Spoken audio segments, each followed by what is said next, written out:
Good evening, my friends, and welcome to another episode of Terror Radio Podcast.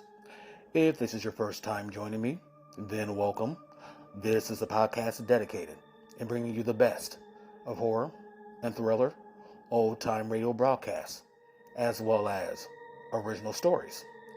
I am your host, Keith, aka the Radio Show Nerd, and tonight's episode is a part of the series that I like to call lesser known, but equally entertaining. So, without further ado, this is Terror Radio. The two radio series highlighted tonight are The Uninvited and Out of the Night. And I could find nothing on either one of these programs. I scoured the internet and went up and down on the Googler and found absolutely nothing. But I did find the episodes featured tonight very entertaining. We're starting off with The Uninvited with the radio play Odets, and after that is the radio play Dead End, which is featured on Out of the Night. So, you all know the drill. Sit back, turn down the lights, and listen to Odets, followed by Dead End.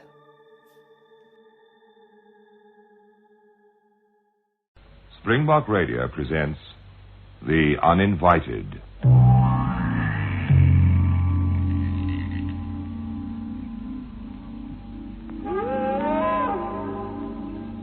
Have you heard them? Those fearful sounds in the dead of night. The muffled creak of a loosened board. The shuffling step of a ghostly figure. The eerie voice of the uninvited.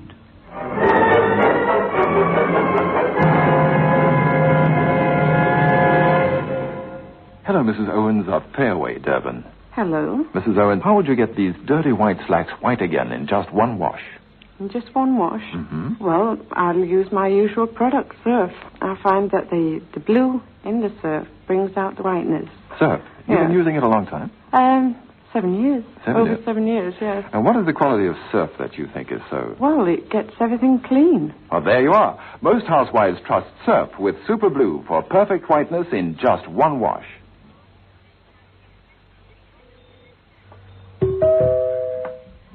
Why use up your hard-earned savings to pay for that overseas flight?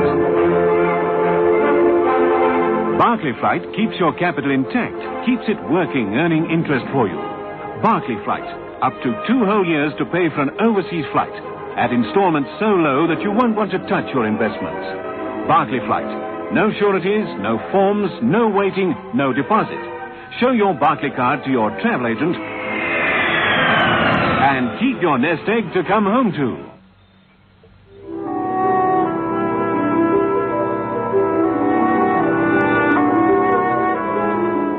He tooted the horn to let the fellow on the road know he wanted him to get out of the way. For Stephen Holmes had urgent business in town and wasn't going to waste time with hitchhikers. Besides, it was lonely on the Cornish road, and you could never tell about hitchhikers, and best not to have anything to do with them. No good. There the idiot stood fair in the middle of the road, and it was too dangerous to try to avoid him. Holmes would have to pull up. Damn nuisance. Think you'd take a hint? Ah, well.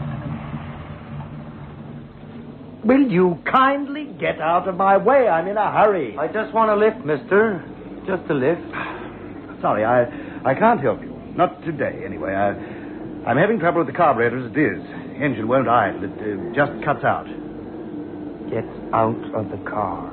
Well, here, what's the idea? You heard me. Get out of the car. I need that crate and I'm going to have it. You must be out of your mind. This isn't a cat pistol, mister. Now, come on, out. You can take your hand off that door. I'm not moving. All right. You asked for it. What the devil? As I thought, you were bluffing. But But it is loaded. There's something wrong with the fool thing. You better get back to stealing women's handbags, my friend. Goodbye. No, you don't. I want that car and let go. All right? You want to play it tough? Oh. No, keep away from me. What the blazes? No. No, keep away from me. No, please. Please keep away from me. Mad. Completely off his rocker.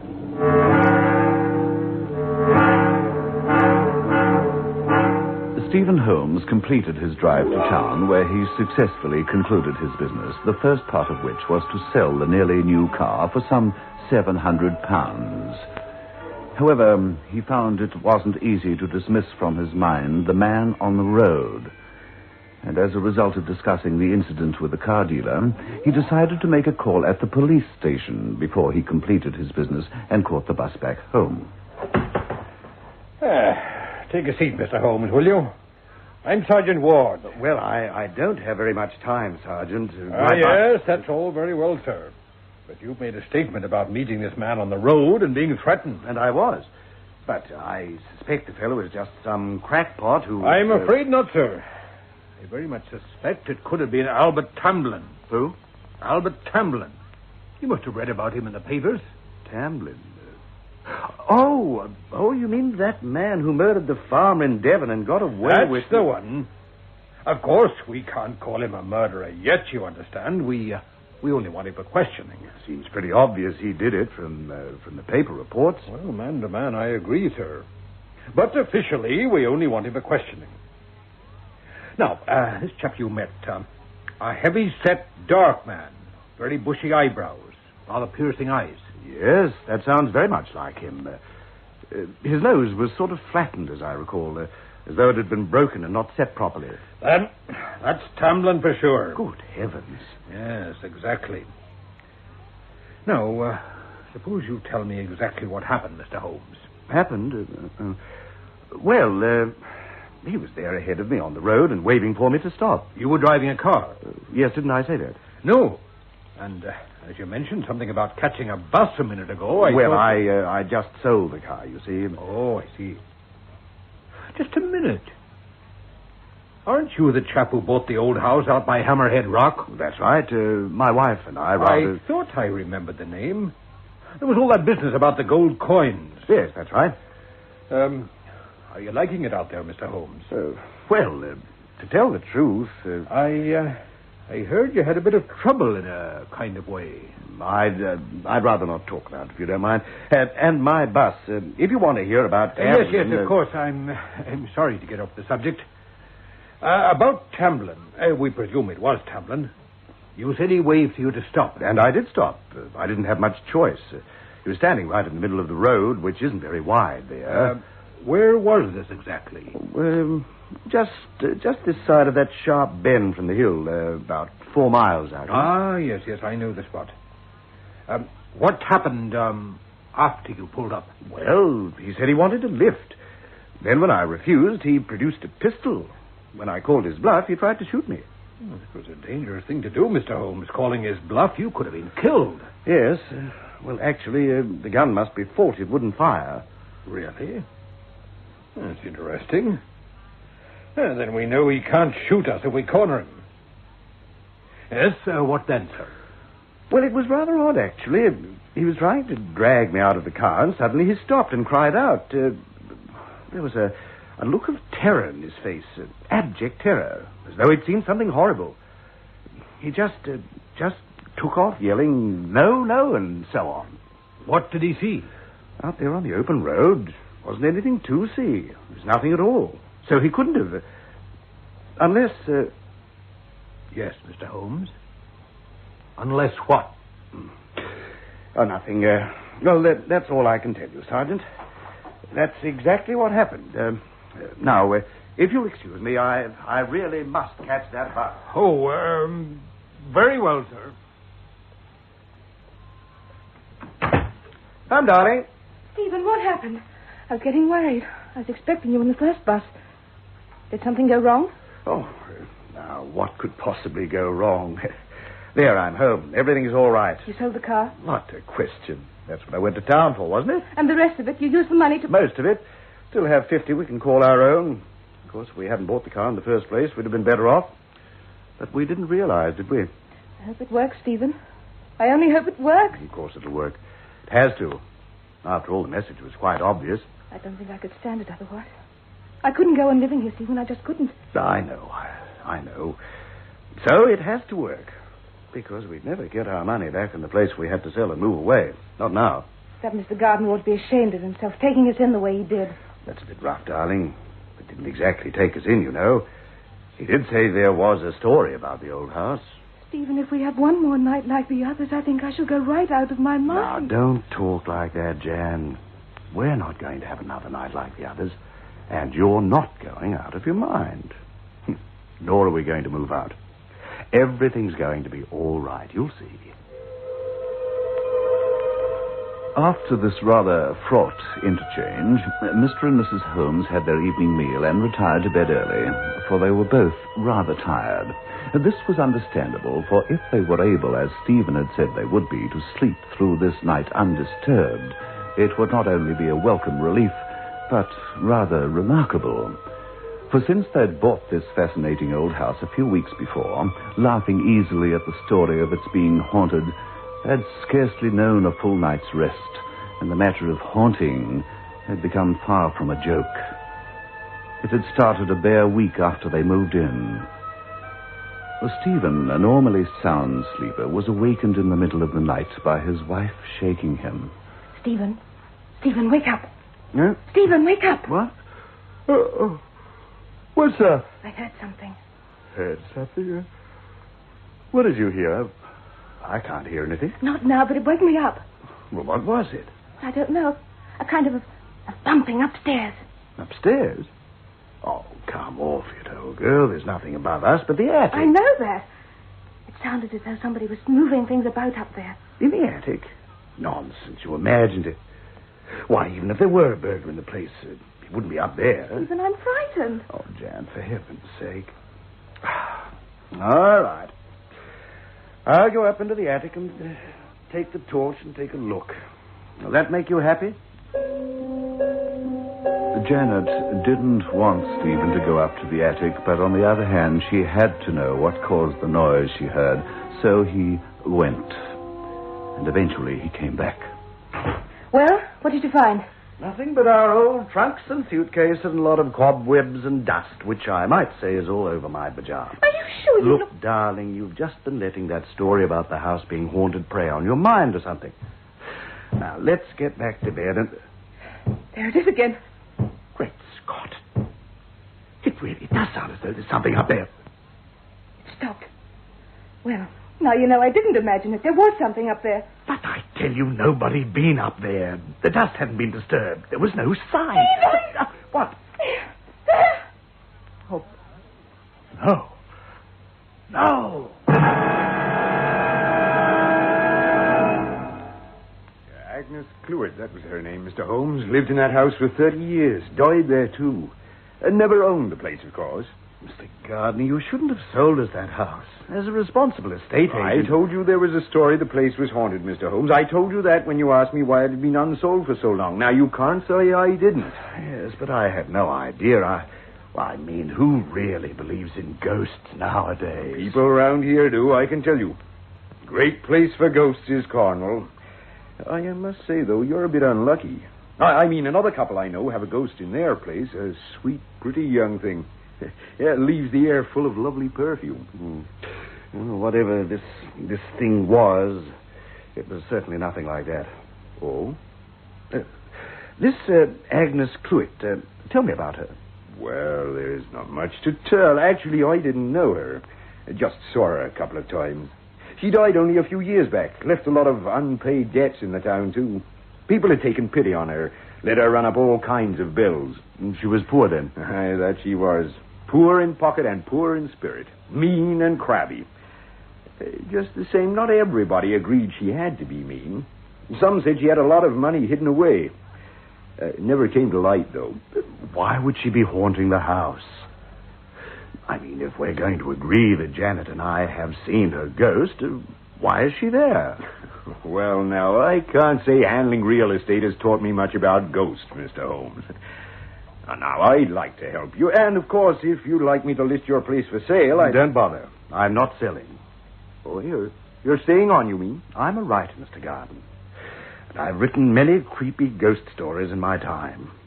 If I let some ghost, real or imagined, drive me out of my own home, how would I ever face myself or my public again?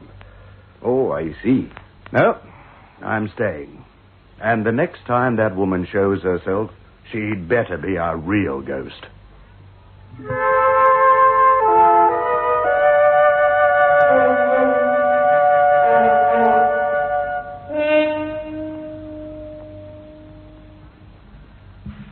There is a corner of the vineyard selected for Montac. Montac Vino Blanco Selecto, a selected wine in the Spanish tradition, born of the finest white grapes, harvested from the most bountiful soil.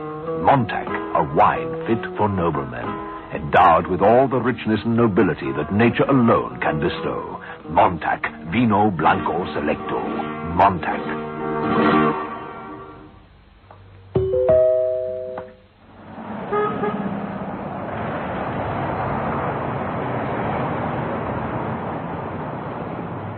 Peugeot 404 Automatique relieves traffic.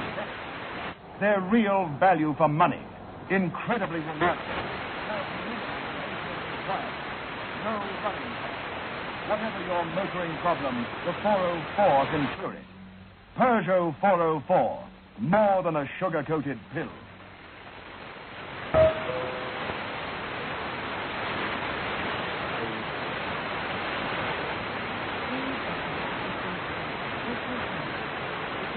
Expresses your thoughts on Christmas Day and every day of the year. Revlon. For her, intimate or aquamarine, enchanting individual items, lavish gift sets, luxurious vanity bags. For him, pub, or that man. This Christmas, let Revlon say it all for you.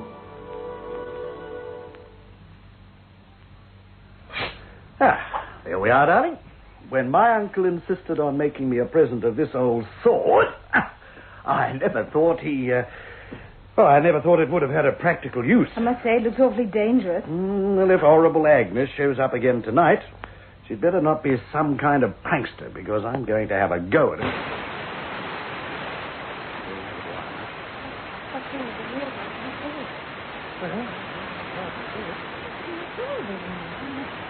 She'd have been the ugliest woman in England if she looked anything like a ghost. And yet, do you know, I had a strange feeling about her. Oh, how do you mean? Well, she looked so evil, leering at us like that. And yet I couldn't help feeling she was trying to be friendly. With that toothless grin, you must be joking.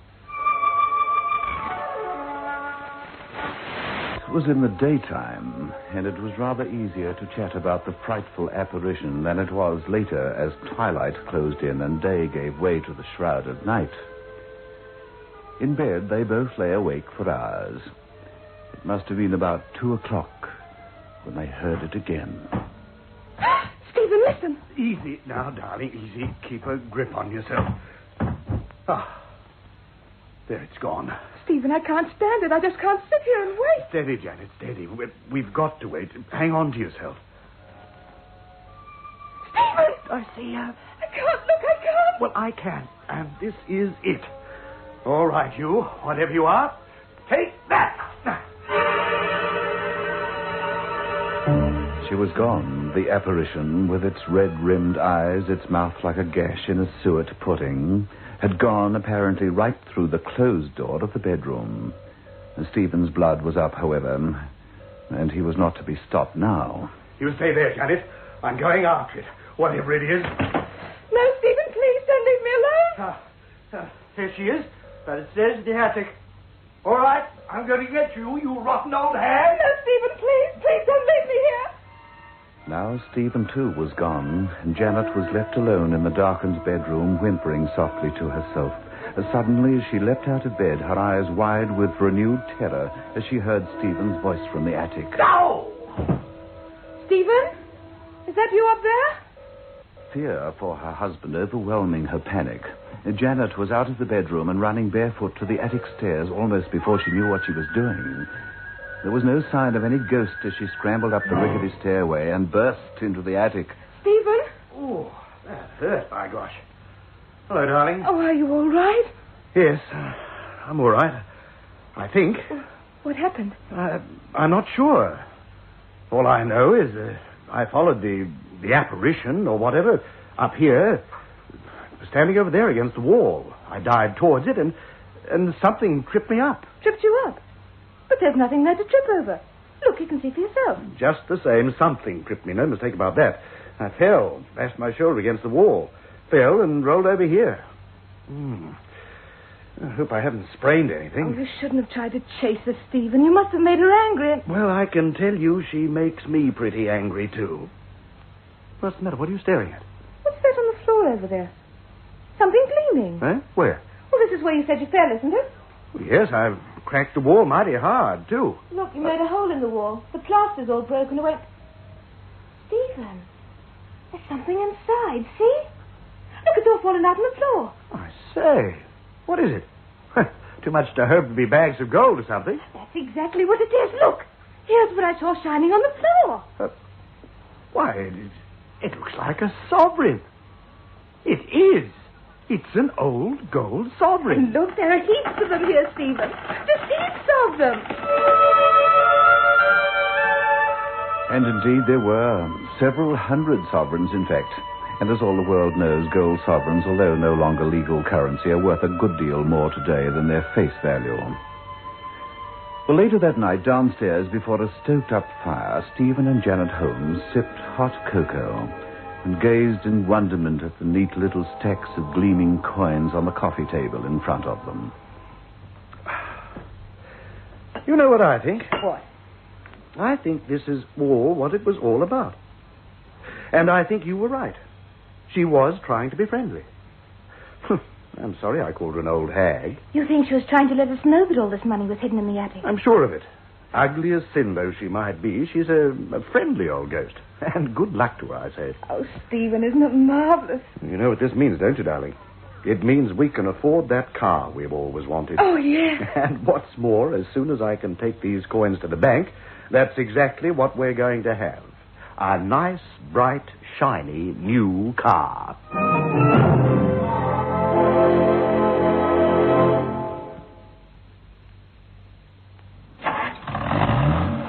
Well, darling, what do you think of her? Simply wonderful, Stephen. Simply wonderful. Oh, a car of our own. It's a dream come true. Janet had good reason to suppose all would now be well, and that the ghost of the old crone, Agnes Clewett, was friendly to them, despite her horrifying appearance. In a way, she was, as events were to prove, yet not quite in the way the young couple supposed. That night, they didn't have to wait till they were in bed.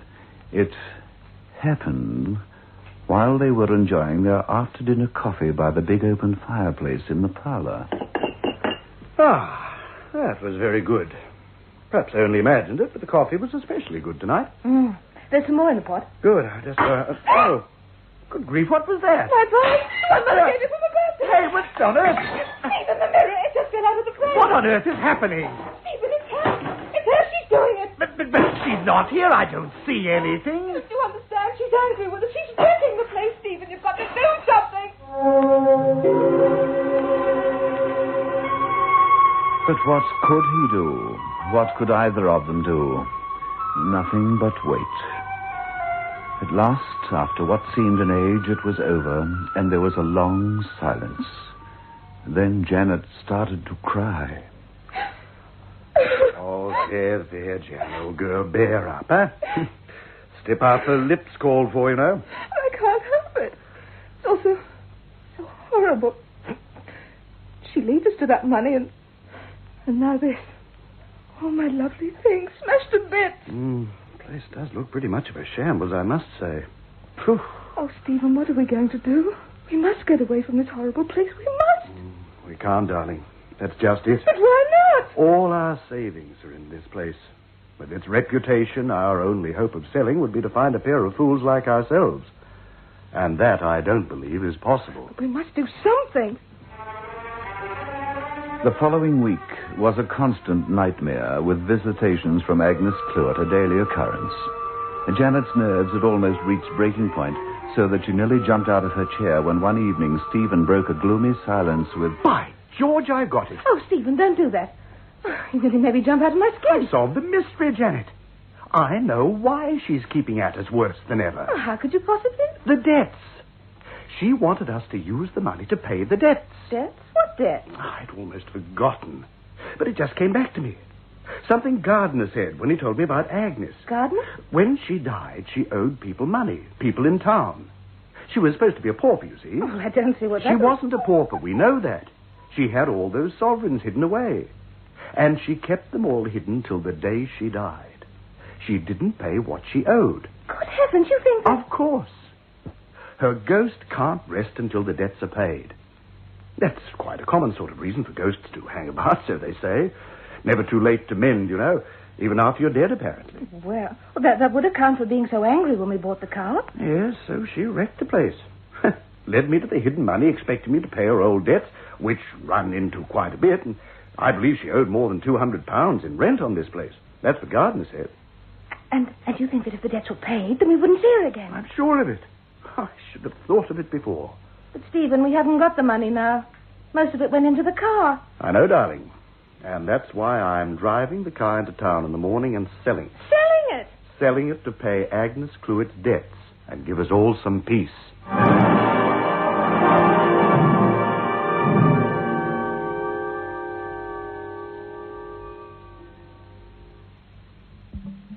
Middle-aged, feel you're aging too quickly. Are odd aches and pains nagging you? Has your memory let you down lately? Can't concentrate on your work either? You need Salusa 45. Salusa 45 improves physical vigor, revives mental alertness, restores sound sleep.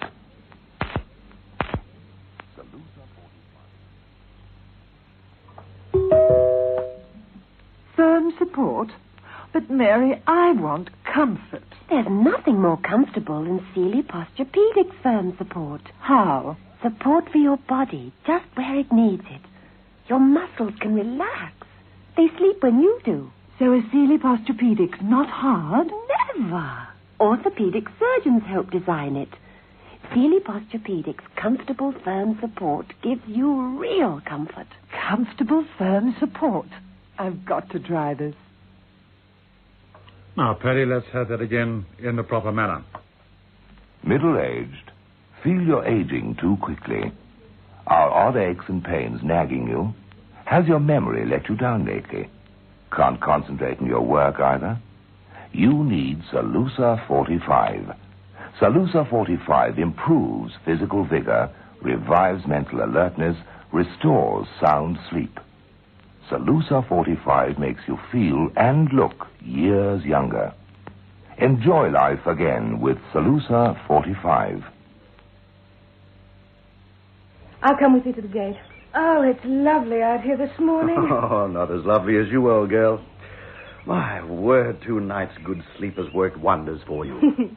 You must have been right, Stephen, about her wanting you to pay those old debts for her. I'm so thankful that Mr. Gardner could find out who she owed the money to. Well, she hasn't bothered us since I made the decision to sell the car. And I don't think we'll ever hear of her again. I don't mind doing without the car.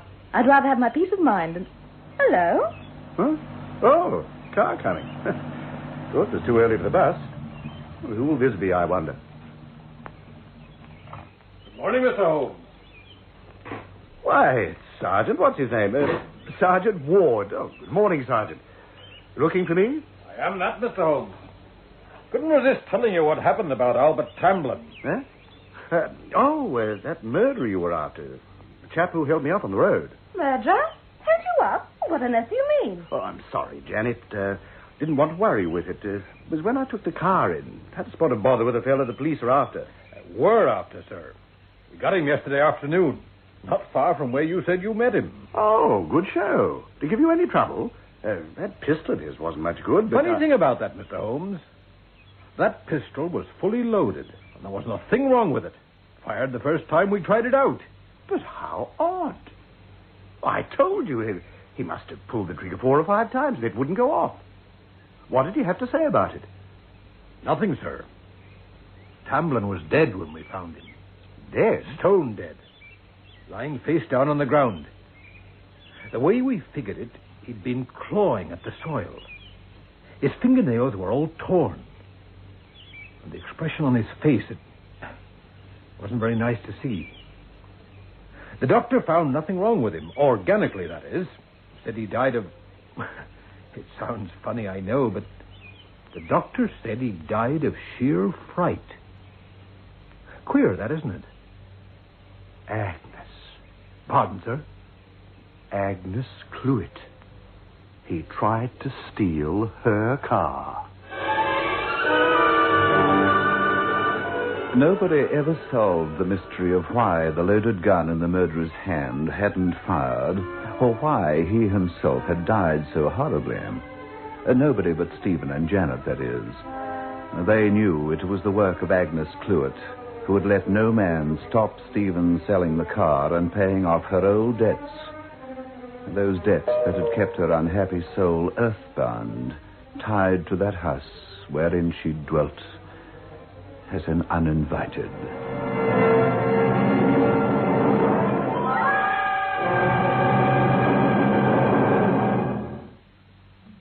Saturday night? What's Saturday night? Happiness. And Sunday? Yes, family. Outing and a guest. And Monday? For those of you who find Mondays one almighty washout, General Electric suggests their new super-size automatic washing machine. This front loader cleans a whopping 6.5 kilos washing spotlessly at a time. Look into this new super automatic from General Electric now and wash your hands of the week's dirty work for good.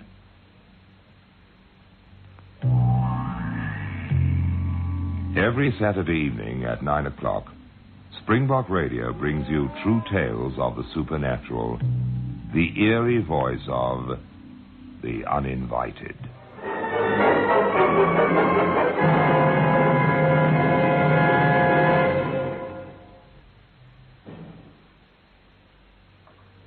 You're tuned to the national network of Springbok Radio. It's your favorite station for brighter broadcasting. An accurate time signal. When you hear the gong, it'll be precisely 9:30.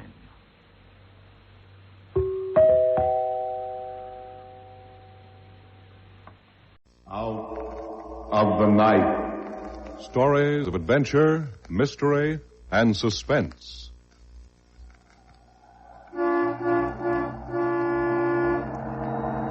The needle on the speedometer fascinated me. 50, 55, 60. 65, the truck kept gathering more momentum, faster and faster. I kept my hand on the horn to warn all the other trucks and cars that I was out of control to get out of my way. 75, 80. I couldn't understand. I wasn't scared. Like a dream, like a nightmare that would end as quick as it began. No, not a dream. This was happening to me. Good evening. The American Broadcasting Company presents another story, Out of the Night, written by Larry Marcus and directed by William T. Dixon. Elliot Lewis stars in the role of George Graham in Dead End, his evening's story, Out of the Night. 85 miles an hour. 87. 88. No way to stop her. No brakes, no nothing. This was my death. I started remembering the way a drowning man remembers. And I began to know it was right that it should end like this.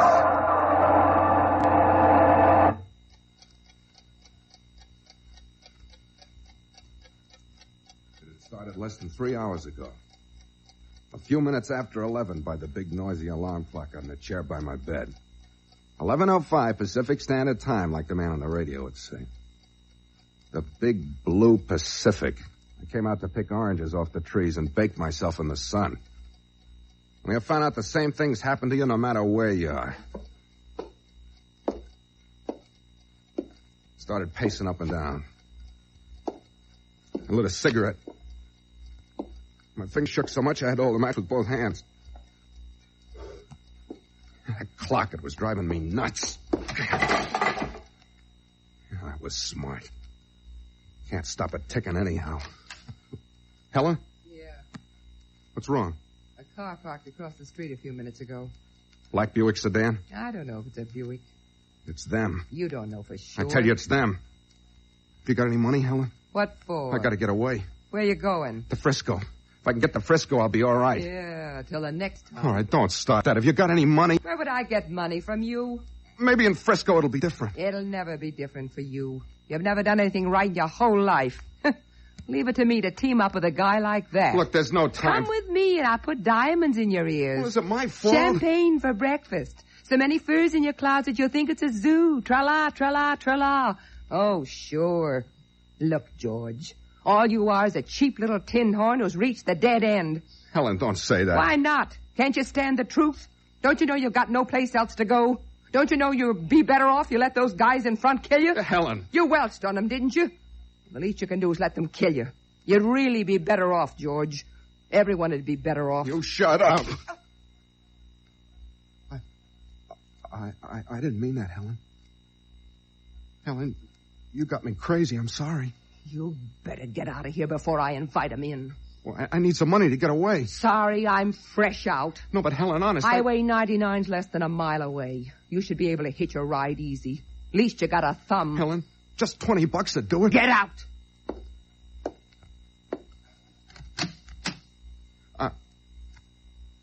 I didn't mean what I did before. Someday I'm going to get my break, and I'm going to make everything up to you, Helen. You see if I don't. One of these days I'm going to start going places. Where can a guy go when he's reached dead end? Wait. Helen shouldn't have said that. It wasn't my fault that I never got a break. I went down the back stairs. I could get out through the alley okay. They didn't know I'd been tipped off they were after me. They were waiting for me to come out the front way. Well, they'd have a long wait. I pushed open the screen door. There wasn't a sound in the darkness. I got to the alley. Hey, Graham, wait up. Huh? Where you going? I started running. I stumbled over a garbage can. Picked myself up and ran. I didn't want to die. I didn't want to die. I ran and ran. I began to feel as though I'd been pushed through a cement mixer. My body ached like I'd been beaten with a club. I don't know how long I ran, but finally I knew I was okay. I'd gotten away from them. For now. Where can a guy go when he's reached dead end? Did you ever have a tune in your head and you couldn't lose it? You think of 1,000,001 things, but it's always there.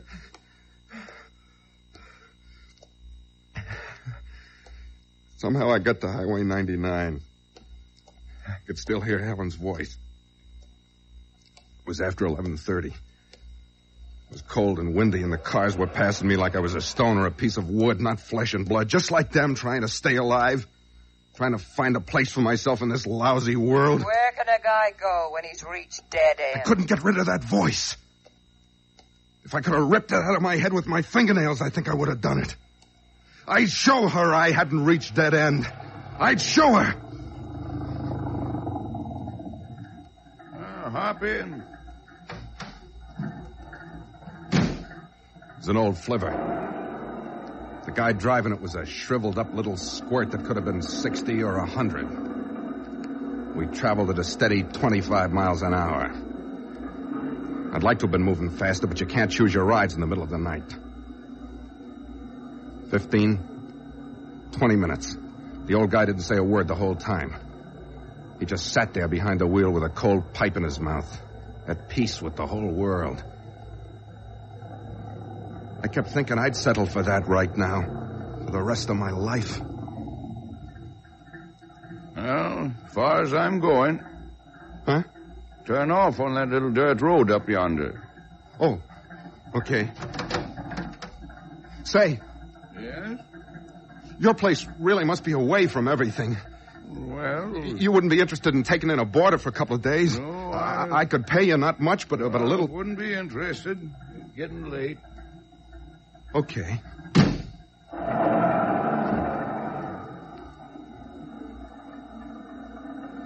After the Ford left, I felt like a lost penny. I couldn't have been more alone if I was in the middle of the Sahara Desert. Cars started passing me again. Their headlights blinded me for a second and then rushing on. It was getting colder all the time. I felt my whole body shivering. My teeth were chattering like a handful of dice. I don't know just how long I stood there. Then a car stopped, the headlights blinding me. A ride. I walked over to the car. My fingers closed around the handle just as the door opened. Come right in, George. You! We've been looking for you. Come on in. No! I don't know how I got away from them. I ran to the side of the road, rolled into a deep gully. I was all scratched up and bloody, but I didn't even feel the pain. Where can a guy go when he's reached dead end? No. I didn't believe that. I started crawling on my hands and knees along the bottom of the gully. I could taste dirt in my mouth. Any second I expected to hear a gun go off. I expected to feel a slug tear into me.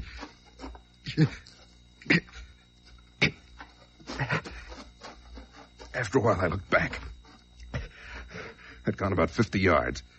The guys had found a flashlight and were shining it down in the gully trying to find me. Where can a guy go when he's reached dead end? I don't know how long I crawled. But when I looked back again, I couldn't see the guys anymore. All I could see were the headlights of their parked car way down the road. I climbed out of the gully, back on the highway. I had to get another ride, quick. Big truck was parked just off the highway. I went around to the cab, climbed on the running board. The driver was just sitting up, rubbing his eyes and yawning. What do you want, Pally? You're taking a little snooze for yourself, huh? Yeah. You're going to start rolling pretty soon? Right now. Alone. Mind if I ride along with you? Yeah, I mind. No, look, I'm not like some of these guys. I won't talk an ear off you. You won't talk an ear off me because I won't be around. Off the running board, Pally. Mister, please, give me a break. It's hard getting a ride this time of night. I said off the running board. No, you can't leave me stranded here. They'll find me. They'll kill me. Look, what are you trying to hand out? Now, for the last time, Pally, off the running board. No, please, you got to give me a break. I'll give you a break right in your head. See this wrench I carried right up here with me for jokers like you? Now, don't get me started, Pally. Off the running board. No, I can't. Okay, I'll see if I can help you. What are you going to do? Let go of me. I'm going to give you that break you asked for, that big, wonderful break. Everything got mixed up. Everything got torn and twisted. Smart. I felt pain one minute. I'll show you who's smart. And the next minute I felt nothing at all. Where can a guy go when he's reached dead end? Shut up, Helen, shut up. Where can a guy go when he's reached dead end? I knew I was fighting for the wrench, and I was crying. And I was going crazy trying to keep Helen's voice out of my head. And then right in the middle of everything, I started remembering something my old man used to say way back when I was a kid. And he'd come home from work to the swell supper his mama had waiting for him. Ain't it great to be alive? I finally got the wrench and hit him with it over and over again. Ain't it great to be alive? He'd say. Ain't it great to be alive? Then it was over. I was standing alone, trying to get my wind back. Feeling worn out through and through. I was holding something cold and wet. I looked at my fist. I was holding a wrench. I tried to let go of it. I couldn't. Then I saw the driver huddled at my feet, like he'd crawled off the highway to take a nap. I turned him over with my shoe.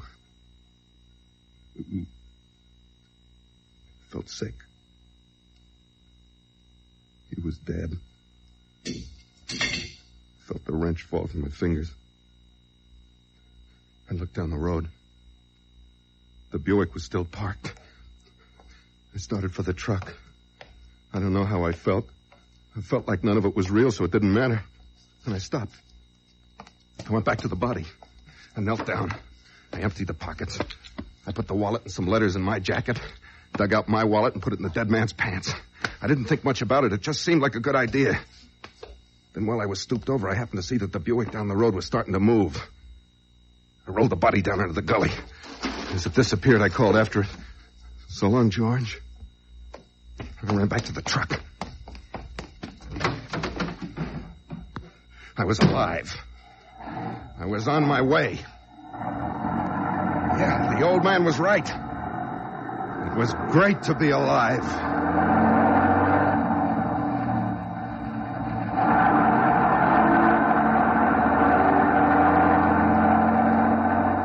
The Buick passed me like I was standing still. One of the guys in the front seat gave the truck the once-over, but I was slumped into the shadows. I was all right. I pulled out the driver's wallet, looked at it under the dashboard lights. His name was Joe Parsons. Joe Parsons, okay. He was 32 years old. I could pass for that. 5'8". That was close enough. 180 pounds. Okay, so who could tell at night in work clothes? Joe Parsons, pleased to meet you. Yeah, and the pleasure is all mine. I stopped at the first roadhouse. I went around and back, cleaned myself up. Then I went out in front. There was a phone booth there. I closed myself in. Dialed long distance.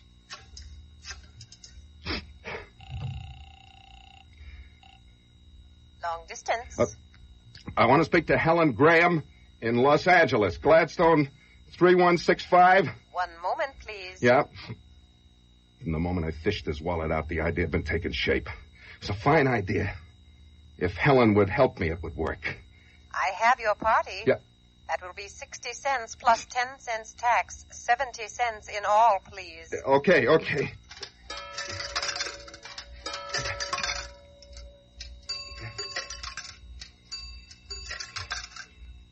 Thank you. Go ahead, please. Hello. Helen, it's me. Where are you calling from? I'm on the highway. You got away from them? Yeah. You were born under a lucky star. Yeah. They came up the apartment. They made me tell them what... Oh, okay, never mind that. Listen to me, baby. I think we're going to be okay. I'm already okay. All right, now listen. Before very long, you're going to get a call from the morgue. Huh? They'll want you to identify a body they're going to find on the highway. Hey, what is this? Just listen, will you? Yeah? The body will be pretty banged up, but you'll be able to identify it all right. You'll be able to say, it's me. You? Yeah. When the gang sees that in the papers, they'll stop looking for me. So now you've killed a guy. Well, I didn't mean to. You never mean anything you do. Well, he'd have killed me if I hadn't fought back. You'll do it, won't you, Helen? Oh. Please, Helen. It's the last time I'll ask you for anything. I'll make it up to you. You'll see if I don't. Yeah, sure. All right. I'll do it. Yeah, thanks, Helen. I still think you'd be better off dead.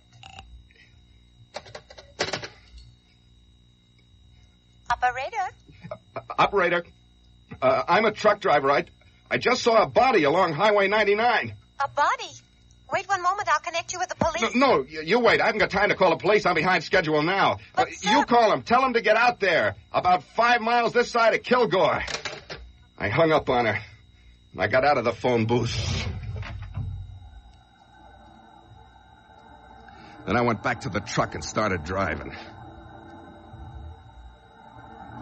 I didn't know much about driving a truck like this, but I kept her in low gear all the way. I fell into place with other trucks on the highway, and I was okay. After a while, I could start thinking about other things. About starting over again. Maybe making a go of it this time. When was I going to get my break? Everybody had a jackpot waiting for him someplace. Well, I was sure ready for mine. Then I saw the cop standing in the middle of the road, signaling me with a flashlight, signaling me to stop. I felt a tiny nerve deep inside me start jangling. I felt a bead of sweat slide down my cheek. What'd this guy want? Come on out. What for? You know what for. No, I don't know what... Come on. You've been driving a truck long enough to know an inspection depot when you see it? Oh, yeah, sure. What's the matter with me tonight? What's your name? Joe Parsons. Parsons? Oh, you're the one. Huh? What are you carrying What do in you mean back? I'm the one? I'm the one for what? The kid was asking What about. kid? Where is Come on. There's other guys waiting, too. What are you carrying in back? I know. You guys could carry nitroglycerin and not know about it. I've been working the Nevada highway, and the drivers there are just the same. Come on, get the keys and open her up. I got the back open. The cop shined his light around. It was all wooden packing cases in front, but in back there were crates of fruit and vegetables. Yeah, that outfit of yours. What's the matter? I was warned to be on the lookout for something like this. What? How am I supposed to inspect the stuff when it's packed in like that? Oh, yeah, that's right. Time you guys learned a lesson. Come on into the office, Parsons. Oh, but listen, I'm late. You're going to be a lot later. Come on. Now, give me a break, will you? Come on. We're going to make a call. Who are you going to call? Your company. That's who I'm going to call. I'm going to have them send out a couple of stevedores to unload so I can see what you got. You're going to wait till they get here. Hey, I can't do that. Who says you can't? Right through there. Who's that? Yeah. I had to get out of here. When? If anybody came out from the company, they'd recognize right away that I wasn't Joe Parsons. No. Yeah, okay. I looked at the door. Maybe I ought to make a break for it. Yeah, right away. I had to do something. Fine thing. I just found a dead guy up the road. Yeah? Got to get down there right away. What about me? All right, I'll let it go this time. Swell, I'll see it won't happen again. You signed a report, didn't you? Sure. Okay for me to go? Yeah. That poor stiff on the road, whoever he is, he's done you a big favor, Joe. Go on, get going.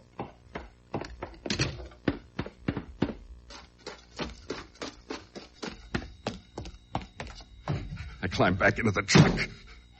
I kicked the starter. I wanted to get out of there so bad. It was a full minute before I saw the girl sitting there staring at me. You're Joe Parsons, aren't you?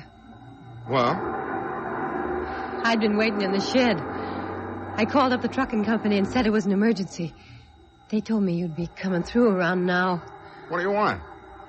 I'm not supposed to pick up passengers, even good-looking girls, much as I'd like to. I'm Ruth. Yeah, okay. Am I supposed to know you, Ruth?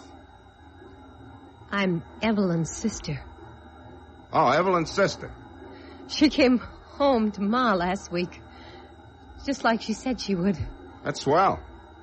Yeah, she came home. In a box. Look, honey. That's why I came out here. To kill you. Now, look, honey. You better put that gun away. Just try to grab it. I want you to. That'll make it easier for me. I guess I've done everything else that's rotten in this world, but I never killed anybody before. Why do you want to kill me? Huh. When you walked out on my kid's sister, you killed her. What? She was dead long before she turned on the gas. What are you trying to do? Tell me I killed her? Oh, wait a minute. You could have seen some of the letters she sent home. You were her dream man. I could have told her about dream men. I've been bumping into dream men all my life. But she wouldn't have listened. All right. It's over for her. Now it's going to be over for you, Joe. You're making a mistake. Listen to me. I'm not Joe. If you kill me, you're killing the wrong guy. And I can prove it. How? Well, she must have sent you pictures of this guy. Look, I'll turn on the light. Here. Look at me. I'm not Joe. She never sent us any picture. All she said, you were dark and handsome. If you weren't sweating so much, some people might call you handsome. Look, I tell you, I'm not... I like to see you sweat. I've been battered around so much by guys like you. Yeah, I love to see you sweat. Yeah, but I tell you, I'm not Joe. My name's George Graham. Show me something that says you're George Graham. Sure, I'll show you my wallet. Wait. Yeah. No, I can't. I didn't think you could. Now, listen to me. I've been listening for the last 5... Hey, what is that? Police car came up. If you say anything, I'll kill you. I don't care what happens. Shut up, it's that cop. Parsons? Yeah. That'll lock you up. Here I should be halfway to Kilgore by now on that accident case, and I gotta go chasing after you. What's wrong? The report. What about it? I thought you told me you signed it. Oh. That's all I do. Just let one of you guys get by without signing, and then it's my neck. Yeah, it slipped my mind. Oh, yeah. Maybe I can see why. You ought to know better to park on the highway like this, Joe. What do you mean? Ask the lady what I mean. She was asking when you were coming in. I didn't realize it was romance. Why don't you shut up?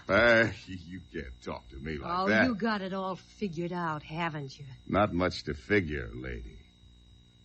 Here, sign it, Joe. I gotta get going. Yeah, give me the pencil.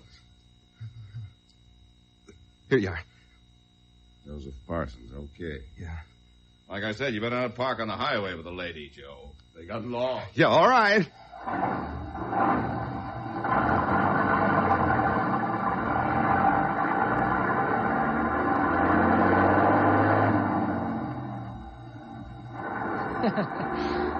Nice fella. The world's full of nice fellas. Wherever you go, you'll find somebody with a hand ready to push your face in. He shouldn't have talked to you like that. And you. So you're not Joe Parsons, huh? Look, I had to sign Joe Parsons. I had a reason. Wouldn't have I had told him to grab you if I didn't have a reason? You couldn't have been afraid of the gun. No, not you. Well, you should have told him to grab me, Joe. Wait, listen to me, you crazy dame. I'll tell you the truth. I done you a favor. You don't have to worry about killing Joe Parsons. He's already dead. Dead? How do you know? I killed him, that's how I know. Huh? Back on the highway 3-4 hours ago. I was in trouble. I had to get a ride. He wouldn't give me one. We started fighting. He had a wrench. I killed him with it. I don't believe you. But don't you see? That's why I couldn't tell the cop about you. Don't you see? He'd have brought us both in. Everything would have come out. Oh, wouldn't I be a sucker to fall for that? I'm telling you the truth. Hey. Helen, sure. What are you talking about? I can prove I'm George Graham. The next gas station we come to, we'll stop. You can phone Helen. You're sure trying to sell me a bill of goods. I'm trying to stay alive. The first gas station. We'll phone from there. You'll see. It better not be too far away. Maybe the next gas station wasn't really far away, but it seemed to me like it must have been on the outskirts of China. She just sat there, looking out at the road ahead. Her face was hard and cold. I knew if this didn't work, she'd finally get nerve enough to kill me. There's a garage down the road. They'll have a phone. Yeah. There's only one thing. What's that? I've been thinking. Yeah? I'll have to talk to Helen first. Why? Well, so I can explain to her she has to tell you the truth. Otherwise... Otherwise what? Well, I called her before and told her what happened. I mean about Parsons. I told her she was to identify the body of Parsons as me. Well, that's been 3 hours anyhow. That means the chances are she's already been called. Now, if you ask her about me without me talking to her first, why then she'd say to you... Up. Shut up. I'm tired of your lies. I know it sounds crazy, but it's the truth. I swear it is. Stop the truck. Here, before we reach the garage. Why? I said stop the truck. Now, give me a break. You're making a mistake. I've been making mistakes all my life. Stop the truck. So you can kill me? No. Look, I told you. Go ahead and shoot, baby. Only you're going to die, too. Because once my hands leave this wheel... You think I care about that? Better than 50 miles an hour already. You'll tip over and burn like a torch. Almost 60, baby. Hey. Move over, suckers. Move over. The express is coming through on a one-way street. Stop, turn. Up ahead.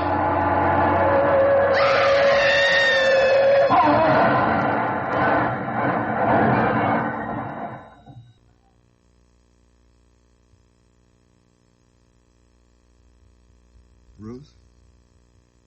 Yeah? I think so. You? I'm okay. We must have been thrown clear.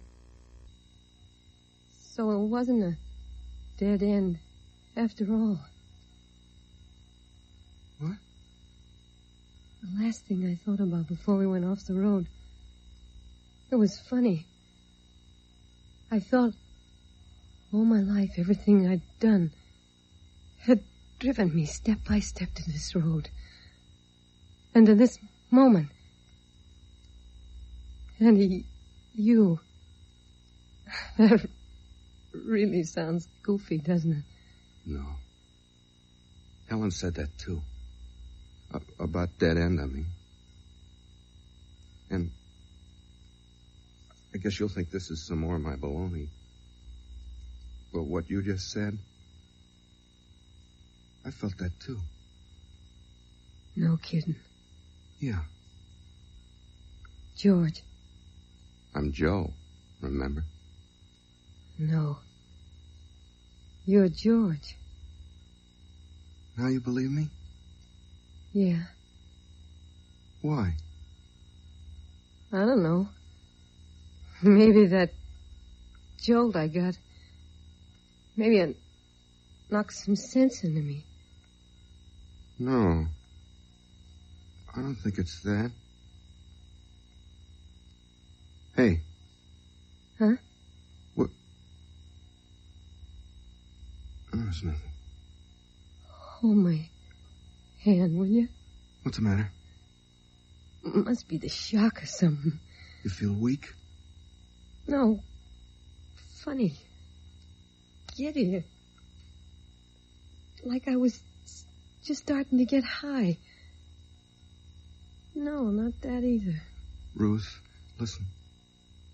It's all mixed up. I feel like I used to feel when I was just a little kid. Ma would bathe me in the kitchen. And I'd sit near the stove in a big Turkish towel and... Oh, what am I talking about? Ruth, listen to me. Hey. Where you going? I gotta get back to the truck. Look at it. No, wait.